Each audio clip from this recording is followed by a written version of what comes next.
On a Monday morning in March, a burnt-out Aston Martin sat at the center of a Hartford auction floor frame twisted, cabin reduced to ash, identification plate melted beyond any reading opening at $200. 72 collectors were in that room. Not one raised a hand. They walked past it the way people walk past something already dead. Only one man stopped. 29 years old, flannel shirt, engine grease still dark on his hands from a job he had left at 5 in the morning to drive 3 hours to reach this room. He stood in front of that wreck for exactly 15 seconds and said nothing. Then he raised his hand. You will not believe what he saw inside that wreck that 72 experts had already turned their backs on. The Vane Prestige Auctions building on the eastern edge of Hartford was the kind of place designed to make certain people feel comfortable and everyone else feel out of place. The floors were polished concrete, sealed to a mirror shine. The lighting was the warm amber of expensive hotel lobbies, and the chairs arranged in rows for the morning session were the sort of padded folding chairs that cost more per unit than most people spent on a work week of lunches.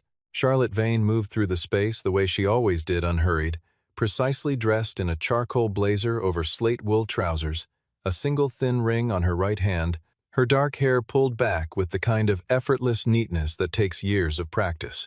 She had been running Vane Prestige for 11 years. She knew her room, she knew her buyers. And when the catalog reached Lot 47, the burnt Aston Martin retrieved from a Pennsylvania warehouse liquidation, she already knew it was a cleanup item, the kind of lump of liability you moved fast and forgot faster. Her appraiser, Patrick Hollis, had looked at photographs 3 weeks prior and delivered his verdict without ever leaving his office. A 1967 DB6, severe fire damage, no recoverable value, sell for scrap weight, and close the file.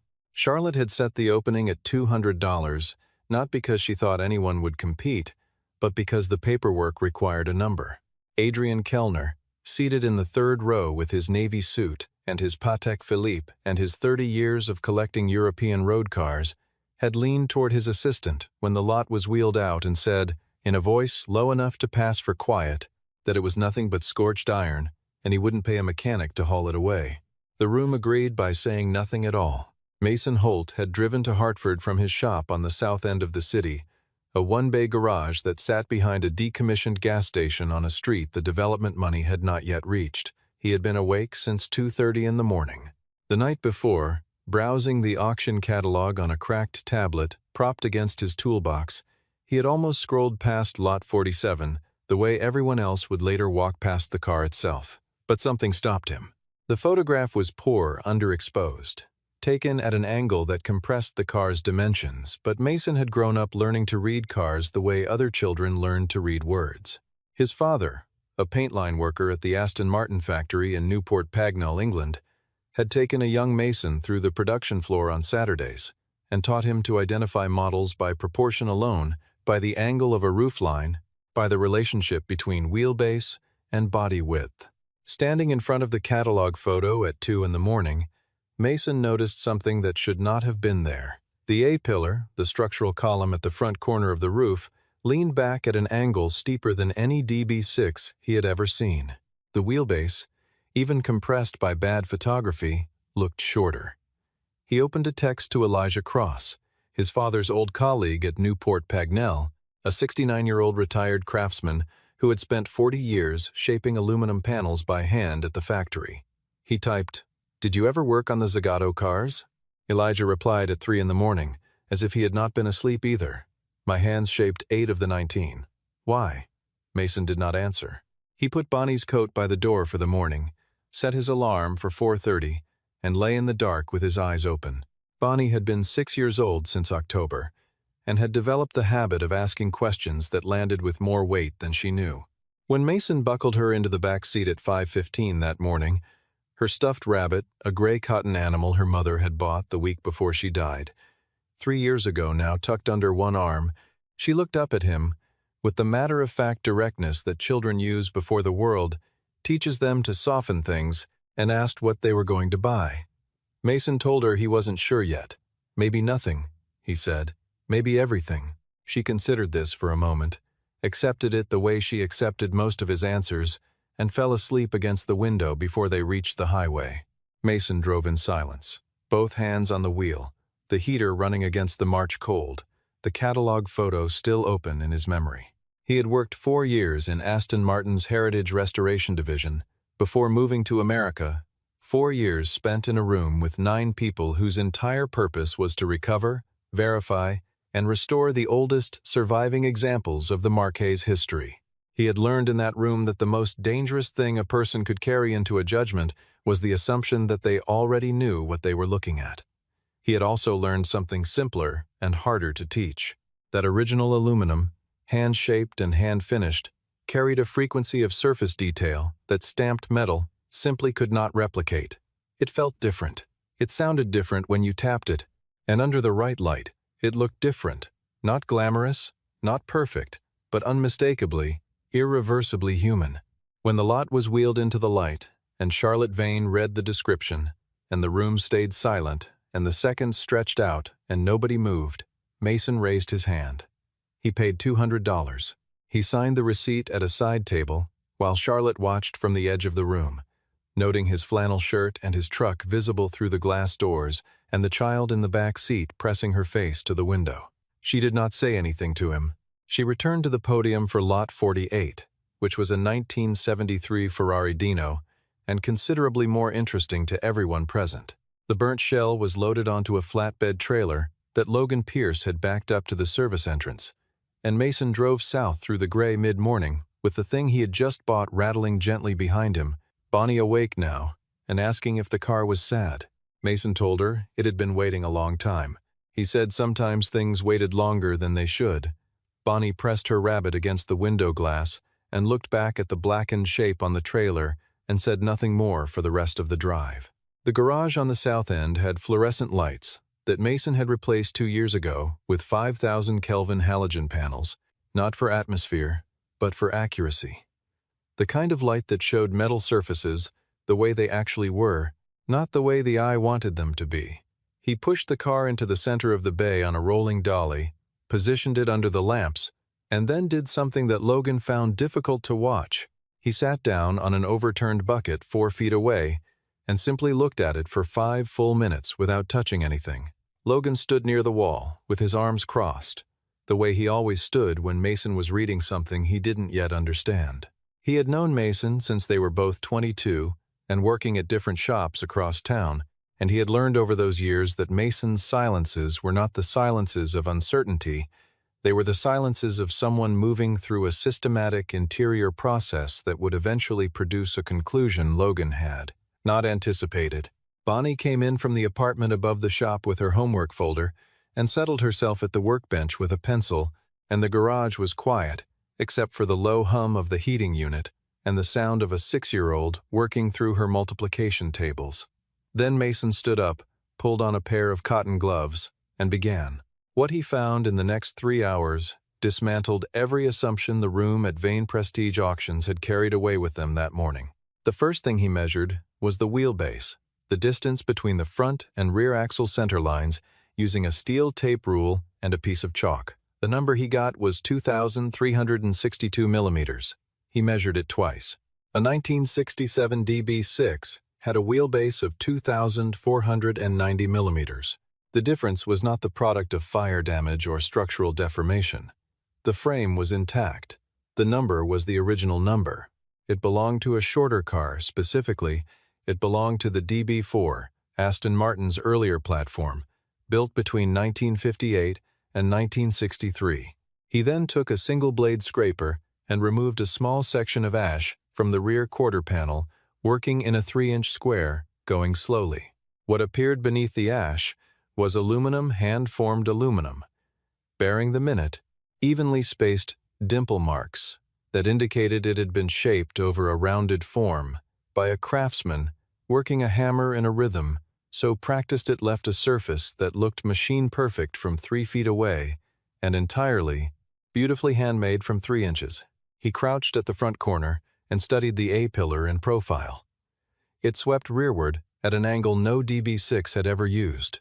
It was the angle of the Zagato coachwork, the body style commissioned in very limited numbers from the Milanese coach builder Carrozzeria Zagato, applied to the DB4 GT platform for a handful of customers who wanted something lighter and stranger and faster than anything the standard catalog offered.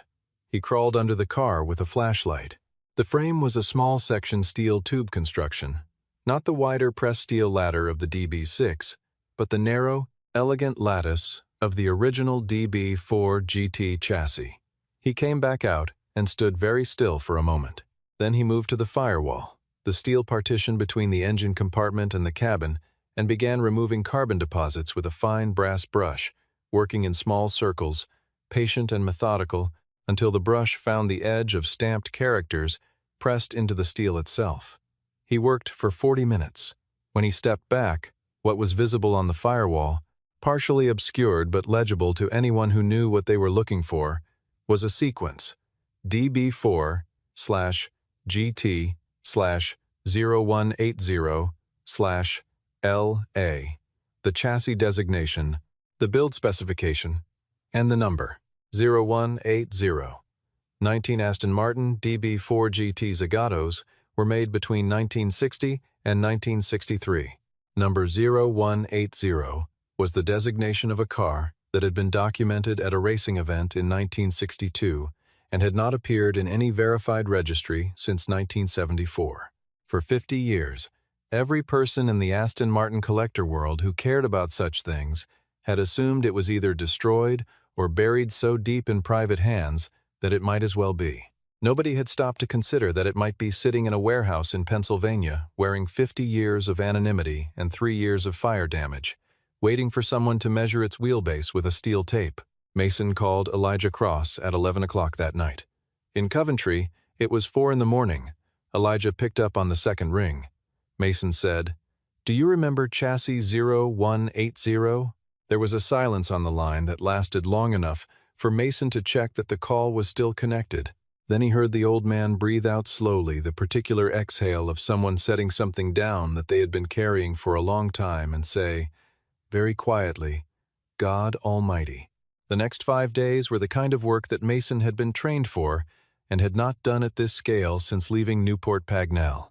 He started at 5 every morning and finished when Bonnie fell asleep in the corner of the garage on a folding cot he had set up for exactly this purpose. Her rabbit on her chest, her homework done in pencil on the workbench. The disassembly was conservative. He was not rebuilding the car. He was uncovering it the way an archaeologist removes soil rather than excavates it. He used compressed air at low pressure, natural bristle brushes, and a proprietary aluminum-safe cleaning agent he had brought back from England 6 years ago and rationed carefully since. He did not use paint stripper. He did not use acids. He did not use anything that would alter or consume the surface record of the metal itself. He worked with the same deliberate quietness he used for everything that mattered. And when Logan arrived in the mornings, he found the garage already lit and Mason already crouched beside the car in the circle of a single work lamp, moving the brush in careful arcs no wider than his hand. Day by day, the car's actual shape emerged from the ash. The rear quarters, which had been protected from the worst of the engine compartment fire by the bulk of the cabin structure, came out in exceptional condition, the aluminum surface clean, the hand dimpling clearly visible, the Zagato-specific contour of the rear haunches unmistakable once the obscuring soot was removed. The hood was a more difficult story. The fire had started somewhere beneath it, and the heat had been most concentrated there, but even the distorted panels held, in their underlying structure, the evidence Mason needed. He was not looking for perfection. He was looking for origin. The engine block itself was beyond recovery, fused and cracked by extreme heat, but Mason did not need the engine to establish the car's identity. On the second day, while documenting the block before setting it aside, he found 2 digits still legible on the casting, in a protected recess 8 and 0, consistent with the last 2 characters of chassis 0180. He photographed them from 4 angles and said nothing to Logan, who was watching, until he had done the math twice in his head and was certain the position of the digits on the casting matched the Newport Pagnell numbering convention for the DB4 GT series. On the third day, he conducted a video call with Elijah Cross, holding his phone camera to every surface detail the old man asked to see. Elijah directed him with the precision of someone who knew exactly what he was looking for and why. He asked Mason to go to the rear door sill on the passenger side and find the trailing edge. Elijah directed him to a specific raised contour there, a slight outward curve, subtle enough that a person who did not know it was there would not notice it, distinctive enough that the person who put it there would recognize it for the rest of his life. It served no aerodynamic or structural purpose. It existed because the craftsman who had beaten that panel into shape on a particular afternoon in 1961 had made a fraction of a millimeter decision with his hammer at the end of a long day, a small improvised adjustment that had become, by the time the panel was fitted, simply part of the car. Elijah said, in a voice that had gone very quiet. I put that there. My thumb was blistered that week from the day before. I remember because I thought about it every time I gripped the hammer for the next 3 days.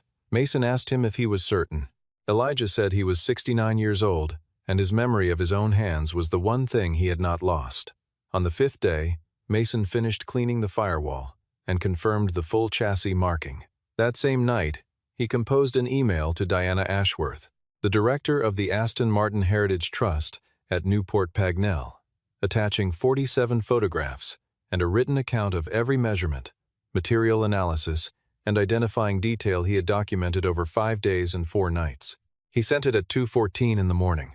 He then sat on the concrete floor of his garage next to the slowly revealed body of the most significant surviving Aston Martin in the world and ate a sandwich and thought about his father. Between day 5 and day 10, Mason also had to manage the paper.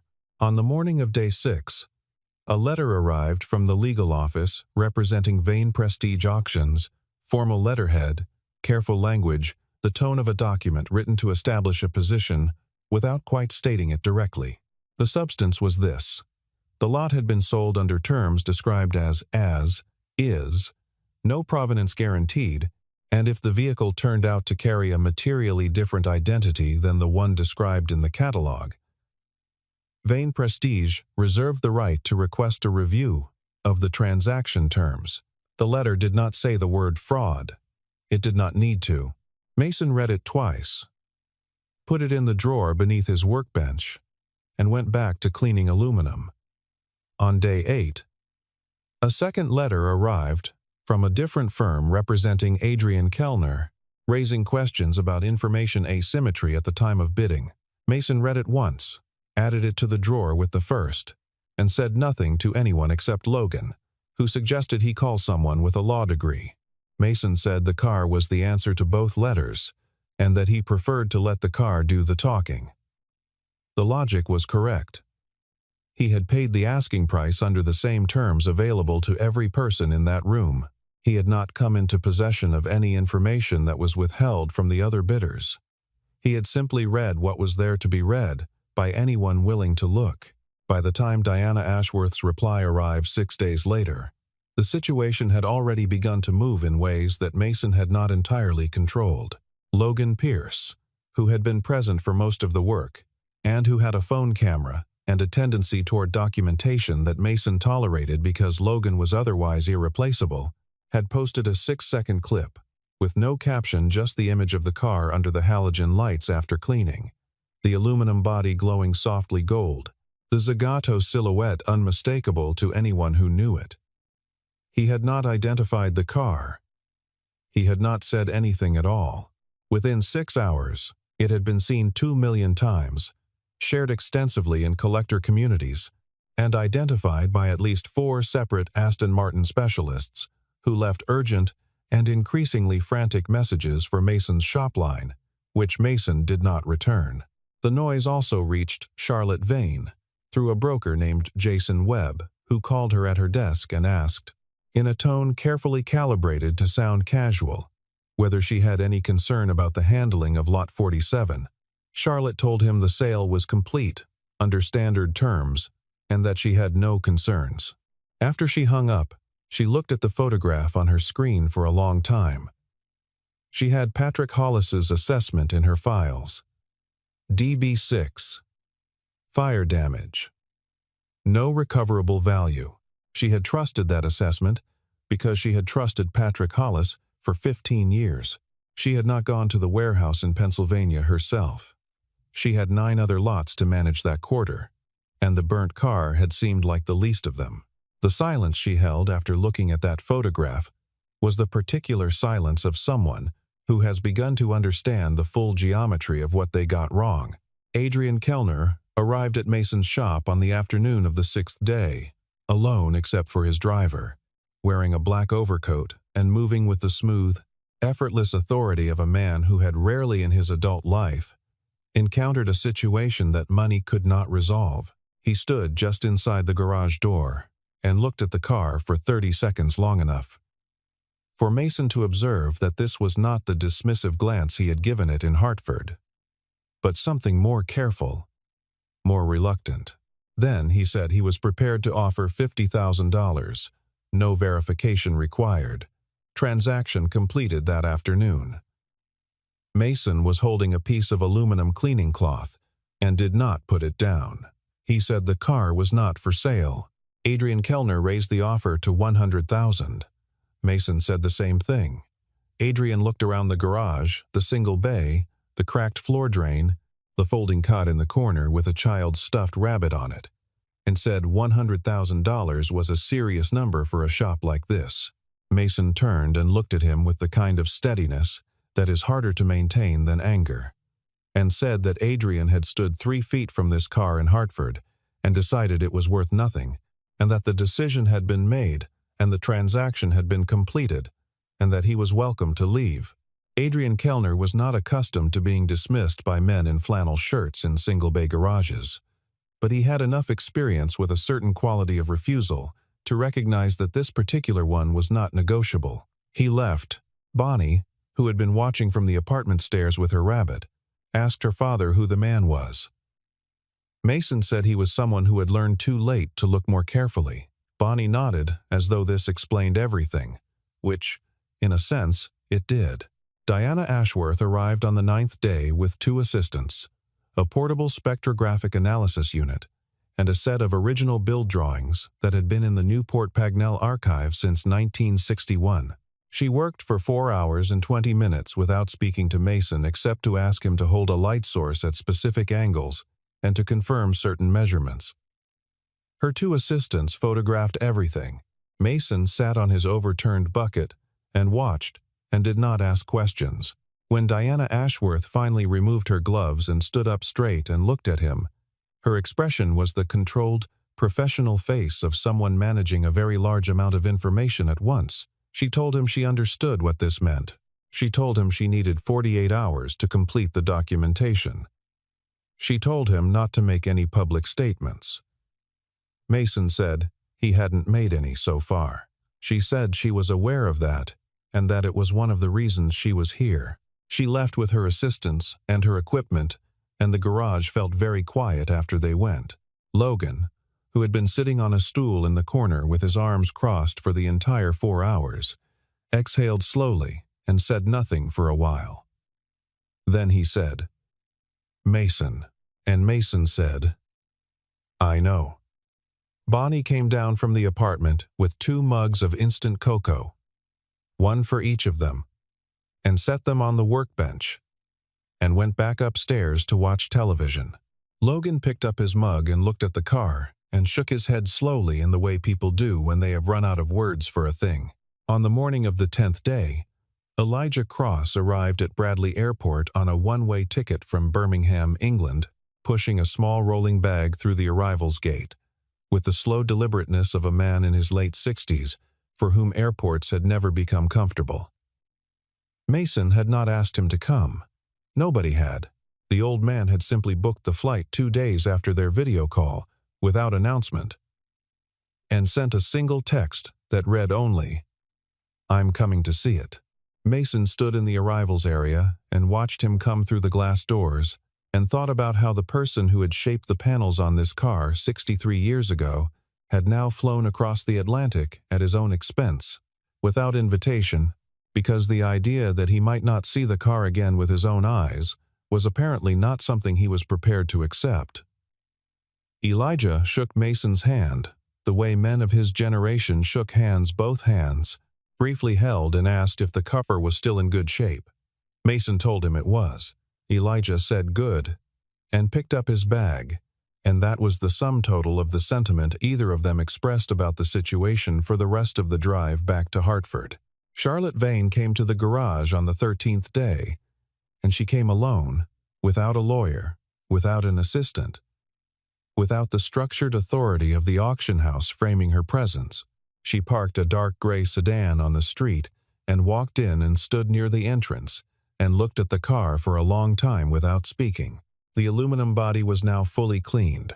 The Zagato coachwork visible in its entirety, the low roofline, the wide rear haunches, the compressed tail, the particular elegance of a hand-formed body that had been designed not to be beautiful in a conventional way, but to be fast, and had ended up being both. Charlotte looked at it with an expression that Mason recognized, not as grief exactly, but as the specific, private experience of understanding a mistake in its full dimension. She said, eventually, that she had sold it to him for $200. Mason said yes. She asked if there was anything, and she did not complete the sentence. Mason said there was nothing. He said the transaction was complete and she could go. She stood for another moment. She was not a person who had cultivated the habit of apology, and it showed in the way she held her posture even now, but there was something in the quality of her stillness that was different from the authority she had moved through the world with on the morning of the auction. She turned and walked back to her car. Bonnie, watching from the corner of the garage, asked her father if the woman was unhappy. Mason considered the question and told her there was a difference between being unhappy and being sorry, and that what the woman was feeling was probably the second thing. Bonnie thought about this for a moment and then went back to her drawing. Diana Ashworth's certification arrived by email on the 11th day, 2 days after her visit. The subject line read, Aston Martin Heritage Trust Authentication Certificate. The document was 4 pages and contained the results of the spectrographic analysis confirming that the aluminum alloy composition and surface finishing characteristics were consistent with Zagato coachwork, as documented in the 1961 production records, a comparison between physical measurements and the original Newport Pagnell build drawings, showing correspondence within acceptable tolerance on all 37 measured points, a transcribed and witnessed statement from Elijah Cross, attesting to his personal involvement in the fabrication of specific panels, and a formal conclusion from the Heritage Trust that the vehicle in question was, with a degree of certainty, the document described as unambiguous, the Aston Martin DB4 GT Zagato bearing chassis designation 0180, manufactured in 1961, one of 19 examples produced, and last documented in the official registry in 1974. It was the only one of the 19 whose ownership was currently unaccounted for in the living world. Mason read the document through twice at his kitchen table, with his coffee going cold beside him. Then he put his phone down and sat in the silence of his apartment for 20 minutes, and thought about a Saturday morning in 1999 when he was 12 years old, and his father had taken his hand on the production floor and pressed it against a curved aluminum panel, and told him to feel the difference between what a machine makes and what a person makes. He had felt it then. He had felt it again in this garage 14 days ago, at 11 o'clock at night, with the halogen lights burning and Bonnie asleep on her cot. He understood that those 2 moments were not separate. On the morning of the 14th day, Mason called Bonham's London. He did not call Vane Prestige Auctions.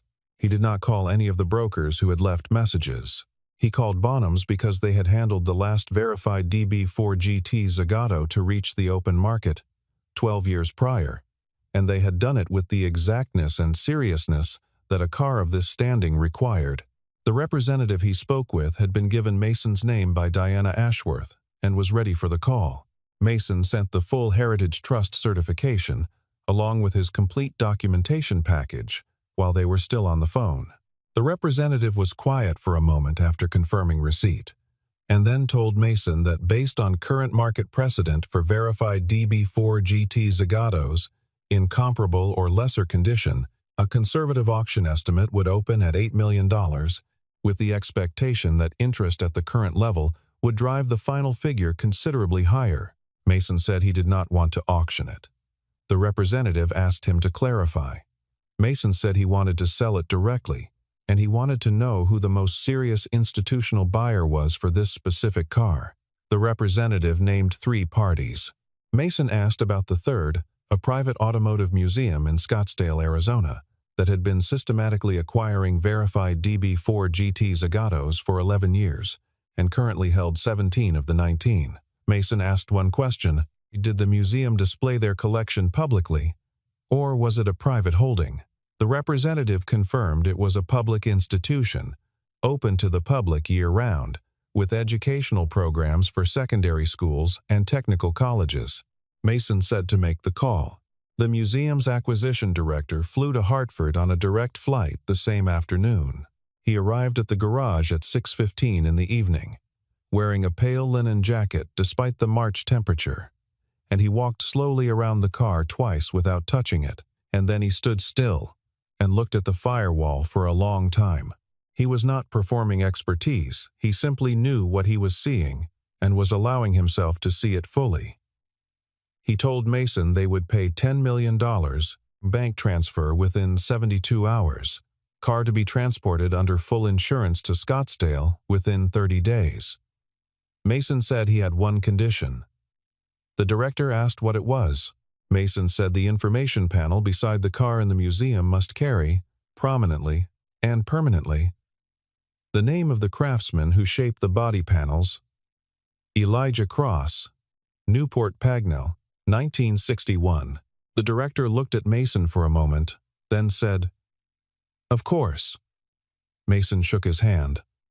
Logan, who had been standing near the wall, with his arms crossed for the entirety of the conversation, let out a long breath and looked at the floor. The director left to call his board. Logan looked at Mason and opened his mouth and closed it again, and then just nodded slowly, which was the most complete thing he could think of to say. The contract was signed the following morning. Elijah Cross, who had been sleeping in the apartment above the garage on a cot beside Bonnie's bookshelf for 3 days, stood up carefully when Mason told him, and walked to the car and placed both of his hands flat against the rear quarter panel. His hands had begun to shake slightly in the past decade, not from age exactly, but from the accumulated weight of 40 years of hammerwork, which leaves its own record in the body. He pressed his palms against the aluminum he had shaped 63 years ago and closed his eyes for a long moment. When he opened them, he told the car it was going somewhere people would see it properly, and that it had deserved that for a long time. Bonnie was standing beside him, and she took his hand, the way she took the hands of people she sensed were carrying something heavy, and held it without saying anything. Elijah looked down at her, and then back at the car, and then he said, "The things we make with our hands don't disappear. They just wait for someone to find them again." Mason stood across the garage and listened and said nothing, because there was nothing to add to that. Elijah Cross flew back to Coventry 4 days later. Mason drove him to the airport. At the departure gate, the old man paused and looked back once, and told Mason he was very much like his father. Then he went through the security checkpoint, and Mason stood and watched until he was no longer visible, and then he drove back to the garage on the south end of the city and unlocked the door and turned on the halogen lights and stood in the empty center of the bay where the car had been. The floor still held the ghost of its presence, a patch of concrete, slightly less abraded than the surrounding area, a faint residual of aluminum dust near the drain, a few precise marks where the rolling dolly had pressed against the sealant. Logan took down the video he had posted within 72 hours of putting it up, saying only that it had done what it needed to do. Charlotte Vane, in the weeks that followed, formally terminated her arrangement with Patrick Hollis and issued an internal directive requiring that all consigned vehicles be assessed in person before any lot description was finalized. She did this without public announcement and without referencing the specific event that had prompted it. Adrian Kellner did not comment publicly. He was not a man who found it easy to discuss the occasions when his judgment had failed him, and this was, by almost any calculation, the most expensive such occasion of his life. He had been 3 feet from 0180. He had spent 30 seconds looking at it. He had shaken his head. 3 weeks after the sale, the garage on the south end of Hartford looked the way it always had. Mason still worked in flannel. He still took the same kinds of jobs. Oil changes, brake jobs, the occasional classic car that needed careful attention that had been the steady business of the shop since he opened it. He added 1 full-time employee, because Logan had been splitting his time between 2 shops for 3 years, and it was time to stop pretending that was a permanent arrangement. He paid off the remainder of the equipment loan he had taken out in the shop's 2nd year. He established a small scholarship fund through the Hartford Technical College in his wife's name, specifically for the children of working mechanics and tradespeople who wanted to study automotive technology. When Elijah Cross returned Mason's financial contribution with a handwritten note asking him to keep it for Bonnie's education, Mason put the note in the same wooden box where he kept his father's letters, and he put the money in the education fund instead, and he did not explain this decision to anyone. On a Friday evening, he and Bonnie ate dinner at the small kitchen table above the garage, her rabbit occupying the 4th chair as it always did. Bonnie asked where the car had gone. Mason told her it was in Arizona, in a room with windows, where people came to look at it. She asked if it was happy. He thought about Elijah's hands on the aluminum, and about a Saturday morning in 1999, and about a paper envelope with $200 in it, and he told her he thought it probably was that it had been waiting to be seen properly for a very long time, and now it was. Bonnie absorbed this and returned to her food. After a while, she looked up at him and asked how he had known to buy it. He said he had looked more carefully than the other people in the room. She asked why he looked more carefully. He put down his fork and thought about that for a moment, because it was the kind of question that deserved more than a quick answer. Then he said, "Some things, if you don't look for them, nobody will." After dinner, Mason went back down to the garage alone. He turned on the halogen lights out of habit, even though there was no car under them, worth that quality of light at that moment. Just a 1989 Toyota pickup, waiting for a belt replacement, and a small collection of disassembled carburetor parts laid out on a clean cloth. He stood in the center of the bay, in the space where 0180 had been, and looked at nothing in particular for a while. He thought about the arithmetic of the whole thing, not the money but the structure of it. $200 on a Monday morning, and the moment 14 days later when a man from Arizona had said 10 million without flinching, and all the space in between that had been filled with work and knowledge, and the kind of attention that most people in that Hartford auction room had spent their careers training themselves not to waste on things that looked like nothing. He was not a person who thought much about irony or lesson or the kind of narrative neatness that a story like this seemed to offer. He thought about what he knew about aluminum, and what his father had taught him, and what Elijah's hands remembered, and what Bonnie had said from the back seat on the way to Hartford at 5 in the morning. Maybe nothing. Maybe everything. He turned off the halogen lights. He locked the door. He went upstairs. The garage was quiet. 72 people were in that room on a Monday morning in March. All of them had seen the car. Not one of them had looked at it. That is not a story about luck, and it is not a story about money. It is a story about what it costs to stop and measure and ask the right question, and not walk past the thing in front of you simply because it does not look, at first, like what it is. Elijah Cross shaped that aluminum in 1961 with blistered hands and left a mark in the metal that 63 years of time and 3 years of fire could not remove. A 29-year-old man in a flannel shirt found it because he had been taught, by his father, by his years, by the accumulation of all the attention he had ever paid to things the world had decided were not worth paying attention to, how to see it. $200, 14 days, $10 million. But more than any of those numbers, one question, asked in the right silence, in the right light, by the right set of hands. What is this, really? Everything else followed from that.